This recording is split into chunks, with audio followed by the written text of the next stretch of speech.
So this is our metric that we're going to be using to measure which of the family of models that we have are the better ones, the fitted models, the closest models. So here we compute the distance for only 1 or 2 models. Let's go ahead and compute the distance for all the models that we have. So let's create another helper function. We supply to this function parameters a1 and a2. The reason we're creating this, we could directly use this one, but this is going to help us map the models to this function so we can loop through all of them at once using lapply. So essentially this is just a wrapper. This function will just be a wrapper around this one. So we just put in measure distance, and we're just packaging a1 and a2 into one parameter like so, and then here we supply the data. So all we're doing is we're just allowing, because we know the data we want to work with here. This is a more general function. It allows you to supply any data set, but we're working with sim1, so we just bury it into this function, and all we need to do is supply 2 parameters, a1 and a2, and then they get packaged into one to supply into here to measure distance. But we don't have to worry about that anymore. We just have to worry about this function. So now we could do the same thing we did here. Sim1 distance, we're measuring the distance of the model we're supplying, 7 and 1.5, to sim1, as you can see in the name. And there we go. So let's use this now to map. Let's take our model. Okay, so we have our models, and now we want to add a new column here, which will essentially be the distance or the accuracy or the closeness of that, each particular model to the sim1 data set. So let's pipe this in to a mutate, and we'll call this new column dist. And we went over, in the first part of this course, we went over the lapply family, right? The tidyverse version of that is called per. If you want, you can go ahead and pause this video and go and learn a little bit about per. View the cheat sheets on per.tidyverse.org and that kind of stuff if you're not familiar with it. But per comes with a lot of mapping functions, so they're basically cleaned up, more precise, easier to use versions of lapply. So map just means lapply, right? But in this case, we're going to be using per map 2, means that we're going to be supplying it 2 parameters instead of 1. Okay, and we're going to supply it a1, and we're expecting a numeric output. That's why there's a double here, and a2, which are the parameters, and the function is sim1 dist. So I don't need to go over this. You should know all of this by now, but let's just review how we can look up what these functions mean. So map over multiple inputs simultaneously. So the map2 functions from per all help you map over input simultaneously. If it was just map, it would be 1 input, right? And then precisely we want the map2 double, and that's because of the output that we're expecting. So an atomic vector, list, or data frame depending on the suffix. So atomic vectors and lists will be named if blah blah blah. So the suffix will determine the output, the value. So in this case, the value or the output would a numeric output. So that's why we're using double here. So if we run this, we go ahead and we see the distance column, and let's view this. Okay, so you can see here that we have now a column that describes the distance between this model and the actual data set. So 20 here is very far off. So this is a terrible model. It doesn't describe the data set at all. This is worse. This is very accurate, right? And we can actually order this, and we can see the most accurate model here is this one, right? And the least accurate at 60, at a distance of 60 almost, is this model. So let's save this into models. Okay. Oh, my bad. I gotta delete this. Let's save that. And then, so what happened is we messed up the definition of models when we had view there. So let's go back up here and let's redefine our models. And then now we can do this, and there we go. So we have now a new column that measures the distance between each model and the actual data set. So now we can pick the 10 best models. And let's actually do that directly in ggplot2. So let's take our original data set. Let's plot the x and y as a scatter plot. Let's make the size of the points 2, and the color, let's make it just a shade of gray, called gray 20. And then now we want to plot the models. Remember how up here we plotted 250 models at once here, right? We plotted 250 models at once on top of our original data set. Now we want to only plot the top 10 models. So we want to filter these to represent the top 10. And remember how we're determining top 10, we're doing it using the distance function that we defined based on root mean squared deviation. So let's come in here. We want to, obviously the intercept will be A1, and the slope will be A2, and let's give it a color based on the inverse of the distance. Okay, so this means that as the value of distance is greater or smaller, the range of colors will change. So the color aesthetic will be mapped to this column here, and this should give us a good understanding based on the colors which models are more accurate and which ones are further off. And the data we're using is a filtered version of models, and we're filtering based on rank of the distance column, and we want it to be less than 10. So rank, what it does, it ranks. So let's take models and let's mute it and create ranked distance equals rank dist. So there we go. And then let's view this. So when you use the rank function, it takes the whole range of values and it ranks them. So if we were to order this, right, the first rank belongs to the lowest number, and the highest rank belongs to 250 belongs to the biggest number. So basically now we have just a very clean column of numbers. So the top 10 would basically be here. If you take the top, 1 to 10 numbers for a rank, that would represent the top 10 models. Okay, so we're filtering, right? Filtering from deploy R models.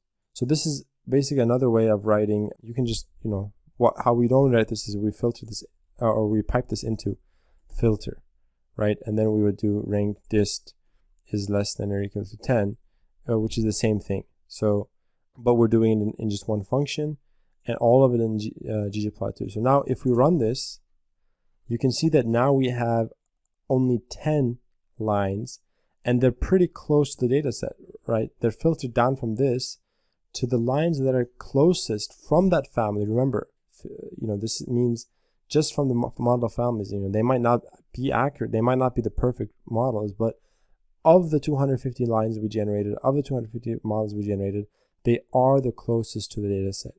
And then we can see the distances, based on the shade, the lighter the blue, the more accurate it is. This is pretty dark, so it's pretty far. These are also pretty dark. So these light blue ones here seem to most accurately represent the data. And what that basically means is that if you were to plug in an X value, the Y value would be pretty close to what the actual data set is. Okay, so this is pretty cool. Let's find the parameters of these 10 models. So let's do another ggplot.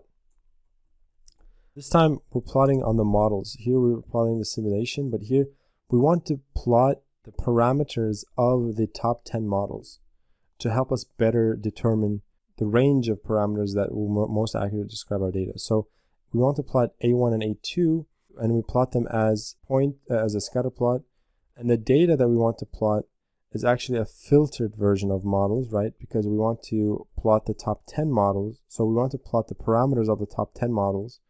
And let's make the sizes, 4, and the color, let's make them red.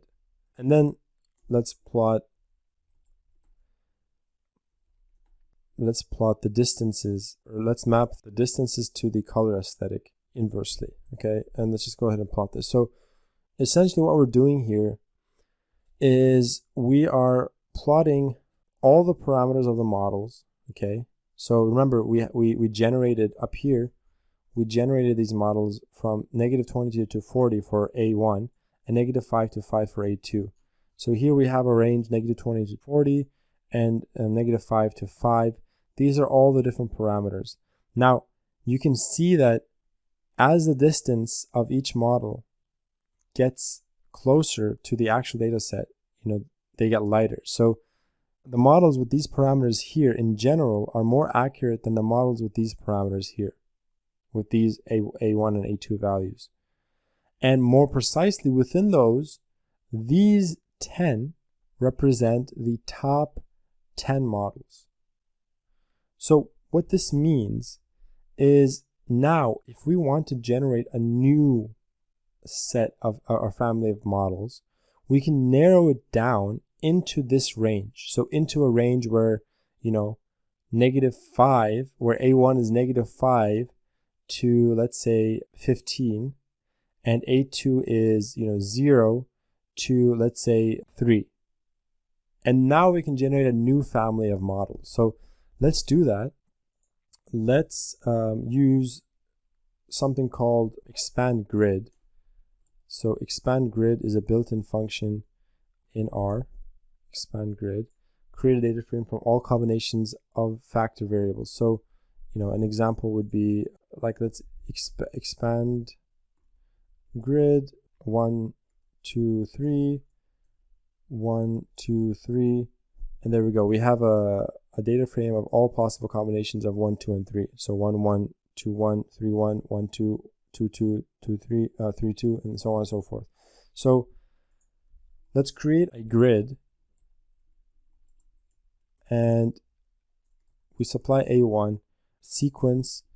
What did we say? A1 can be like -5 to, like, let's say 20, okay? And let's create -5 to 20. This creates 25 different. So let's create 25 -5. So again, this is up to you, right? You can do 15 if you want, but let's just go for 20, keep it on the safe side. So we're creating parameter A. We're narrowing the range down to -5 and 20. Before it was, remember, it was -20 to 40. So we had a wider range of models, and we narrowed them down to these. Now we want to create, again, I think 25 would be good. Let's create 25 new models. This time the A1 parameter ranges from -5 to 20. And then the A2 parameter, let's have it range, what did we say, from like 1 to 3, okay? 1 to 3, and again, this has to be 25 different values. So this gives you a combination of all possible values of A, and because it's 25, we're left with 625 different models, because it's all possible combinations of this range of A1 and this range of A2. Let's save this into grid, and this is essentially our new set of models, our new family of models. And we can directly just plot this like so. Let's plot A1 and A2, and let's do exactly what we did up top, just so we can get a more accurate description, or a more accurate, range of parameters. So what's wrong here? Not models. We want to do grid here, and let's plot it. Distance, we do want to do, okay, my bad. Let's put this into, we have to measure the distances. So look, we have grid here, right? So these are our new models, like 625 new models. We want to add the distance column, right? We want to measure the distance of each of them to the original data. So again, we're going to do a map to numeric output, A1, A2, and the function we're using to measure it is the sim distance function. So now we have a column for the distance, right? The distance of these models, and then we can plot these and see how this is a grid. Before they were pretty random because we used run if, right, to generate them. Now we're using a grid, an expand grid. So it's a very orderly, right? -5 to 20, 1 to 3, all possible combinations of numbers are here. And from them, right, the top 10 are these ones. And you can again see the color changing.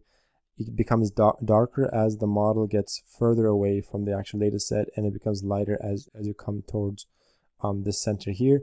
And in this group of points, these are the most accurate models. So again, we can repeat this another time as well, right? We can narrow it down to like A1 would be between 1 and 6, and A2 would be between like 1.5 and 2.5, for example, right? And you can repeat this, you keep repeating it, and every time you get a more and more accurate approximation, right? Let's plot these on our original data set.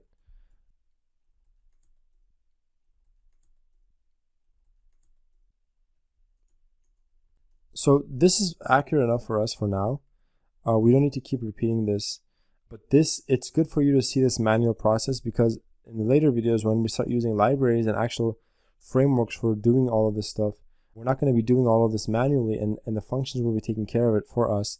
But it's good to know what's going on in the background, right? So this process is repeated indefinitely until you get the most accurate model you can get. And that becomes your fitted model.